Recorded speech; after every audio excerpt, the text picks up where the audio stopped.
ঐশ্বরিক আধ্যাত্মিক পরিবেশ তৈরি হয়, সুরক্ষার পদ্ধতি তৈরি করেন তারা। হ্যাঁ, যার ফলে ওই এলাকাতে বড় কোনো ধরনের আযাব বা গজব আসবে না। শুনে নেন, বড় কোনো ধরনের গজব বা আযাব আপনি দেখে নেন, আমার কথাটাকে মিলিয়ে নেন। শুধু বলছি ফাঁকা মাঠে হরদম বলে যাচ্ছি তা নাই। দেখে নেন, দক্ষিণ 24 পরগনা কতটা মাদ্রাসা আছে, বড় ধরনের কোনো আযাব বা গজব সবটা ডুবিয়ে দিয়েছে, সব খতম হয়ে গেছে, এরকম হয়েছে দক্ষিণ 24 পরগনা বলে মনে হয়? আপনাদের জয়নগরে হয়েছে বলে মনে হয়? হয়নি। কেননা এরা একটা এই এত মাদ্রাসা, এত মসজিদ, এখানে আল্লাহর নাম নেওয়া হয়, আল্লাহর রসুলের নাম নেওয়া হয়, তেলাওয়াতে কালাম হতে থাকে, আর যার ফলে একটা সুরক্ষার চাদর তৈরি করা হয়, আধ্যাত্মিক পরিবেশে আল্লাহর তরফ থেকে আসে। এই বুঝে এরা পড়ে আছে।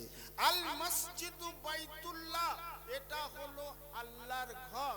হ্যাঁ, এ সসম্মানে বেহেশতে চলে যাবে, সসম্মানে বেহেশতে চলে যাবার হুকুম দেয়া হবে, যে চলে যাও বেহেশতে চলে যাও, একে হুকুম দেয়া হবে। মেরে আজিজ বুজুর্গ দোস্ত, হ্যাঁ, রাজুলুন কলবুহু মুআল্লাকুম বিল মাসাজিদি, ওই সমস্ত মানুষ যাদের মন মতি গতি সব সময় মসজিদেতে পড়ে থাকতো।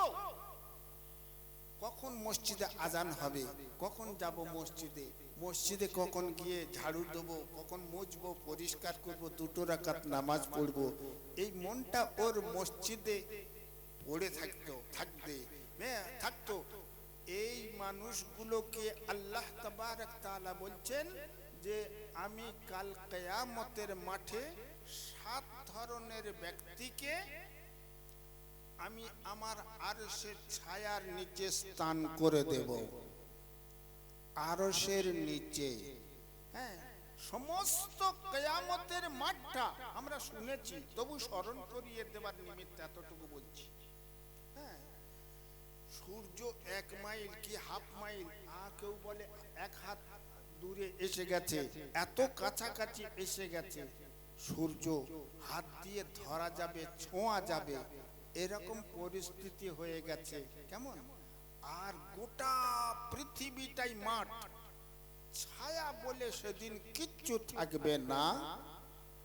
এই এক বিভীষিকাপূর্ণ পরিস্থিতিতে মেরে আজিজ বুজুর্গ দোস্ত, একমাত্র শুধুমাত্র কেবলমাত্র ছায়া আল্লাহর আরশে আজিমের ছায়া।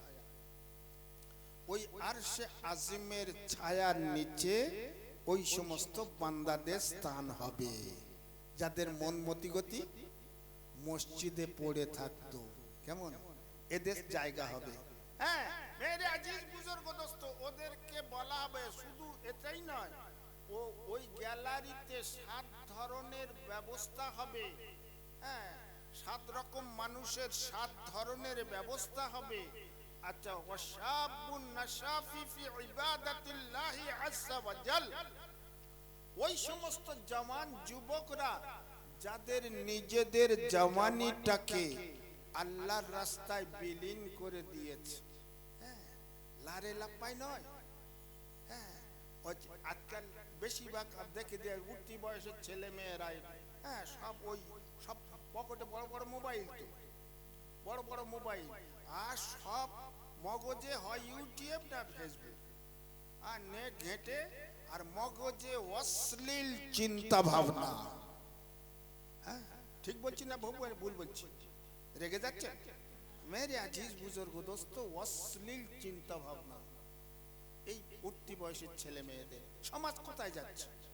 হ্যাঁ হ্যাঁ, মেরে আজিজ বুজুর্গ দোস্ত, ওই সমস্ত জওয়ান যাদের চিন্তা চেতনা ওর থেকে দূর করে আল্লাহর রাস্তায় কাটিয়ে দিতে পারবে, ও জওয়ান, ও যুবক, ও যুবতী, তোমার জন্য আল্লাহ কি বলছেন আল্লাহর রাসূলের মাধ্যমেতে, যে তোমার জন্য সুপার ডিলাক্স গ্যালারি হবে। সুপার ডিলাক্স গ্যালারি কাকে বলে? সামান্য ভেঙে বলে দিয়ে যাই, 80,000 খাদেম, 80,000 খাদেম আপনার পেছনে সবসময় ঘুর ঘুর করবে। হ্যাঁ, হুজুর এই একটু পানি নেবেন, হুজুর একটু চা, ও হুজুর একটু কফি, ও হুজুর একটু নাস্তা, ও হুজুর এইটা লাগবে, ও হুজুর এইটা দেবো। হ্যাঁ হ্যাঁ, এই করতে থাকবে। আর আপনাকে আপনাকে আল্লাহ জাল্লা জালালুহুর তরফ থেকে, আল্লাহ জাল্লা জালালুহুর তরফ থেকে সাউরুন, ওই ষাঁড়, হ্যাঁ, যে ইয়াদুব্বু ফিল জান্নাহ, যে লালন পালন হয়ে মানুষ হয়েছে জান্নাতের, ওই ইয়াকুলু জাফরান আল হাশিশ, হ্যাঁ, ওই জাফরানের ঘাস খেয়ে মানুষ হয়েছে যে ষাঁড়, ওই ষাঁড়ের গোশত আপনাকে খেতে দেবে। আর ওই ওয়াসামাক, এবং মাছ, কোন মাছ? যেটা সুলাইমান আলাইহিস সালাতু ওয়াস সালামকে, যেটা উনি দাওয়াত করেছিলেন সমস্ত সৃষ্টিকে খাওয়াবার জন্য। আপনাদের ঘটনা জানেন, শুধু স্মরণ করিয়ে দেওয়ার জন্য বলছি যে ওই একটি মাছ আল্লাহ পাঠিয়েছিলেন, আর একটা চাটিতে 3 মাসের খাবার যা জোগাড় করেছিলেন নবী সুলাইমান আলাইহিস সালাম, সব খাবারগুলো খেয়ে নিয়েছিল ওই মাছটি। কেমন এ খবর আপনি জানেন, এ ঘটনা? হ্যাঁ, ওই রকম মাছের কলিজা দিয়ে আপনাকে ব্রেকফাস্ট দেবে, মাছের কলিজা আপনাকে খাওয়াবে। হ্যাঁ, আচ্ছা, বলে কিছু খাওয়ার পর খুব ভালো লাগছে, আবার খাচ্ছে, আবার খাচ্ছে, আবার খাচ্ছে, আর যত খাবে পেট ভর্তি হবে না, আর পেশাব পায়খানার কোনো তো ব্যাপার তো নেই। হ্যাঁ, আবার মজা লাগছে। ফেরেশতারা বলবে সব এখানে খাবি, চ এখন জান্নাতে চ, ইনতালিকু ইলাল জান্নাহ, জান্নাতের দিকে চ, জান্নাতে চ, সেখানে আরো অনেক খাওয়ার আছে, চ ওখানে চ। হ্যাঁ, আল্লাহ জাল্লা জালালুহু আপনাকে আমাকে বসিয়ে দেবেন। হ্যাঁ, বলে ইনতাজিরু হাহুনা, তোমরা এখানে অপেক্ষা করো, আনা ওয়াহাসিবুন নাস, আমি মানুষদের হিসাব নিকাশে যাচ্ছি। এখন দাঁড়াও, মানুষের হিসাব নিকাশের জন্য যাচ্ছি। হ্যাঁ, পৃথিবীর, গোটা পৃথিবীর মানুষের হিসাব নিকাশের জন্য আল্লাহ আসছেন। আর আপনাকে আমাকে আল্লাহ বসিয়ে রাখছেন ওই আরশের ছায়ার নিচে। একটু অপেক্ষা করো। হ্যাঁ, আল্লাহ তাআলা হিসাব নিতে যাবেন, তো আরশের নিচে বসবে মেলা, আরশের নিচে বসবে মেলা, আর ওর বাইরে হবে হিসাব নিকাশের খেলা। আরশের বাইরে হবে হিসাব নিকাশের খেলা। হ্যাঁ, মেরে আজিজ বুজুর্গ দোস্ত, সকলার হিসাব নিকাশ হয়ে গেল, আর আরশের নিচে যারা বসে আছে, হ্যাঁ, আচ্ছা, ওনাদেরকে এই কথা বলাবে, ইনতালিকু ইলাল জান্নাহ, তোমরা বেহেশতে চলো, বেগৈরে হিসাব, কোনো হিসাব নিকাশের কোনো সমস্যা নেই, বেগৈরে হিসাব তোমরা চলো।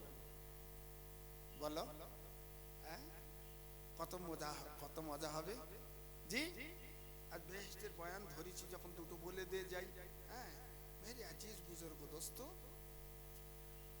আপনি বেহেশতে যাবেন, আপনি সব থেকে গরিব মানুষ, বেহেশতে সব থেকে গরিব মানুষ, আপনাকে 2,40,000 মাইলের মালিক করে দেয়া হবে।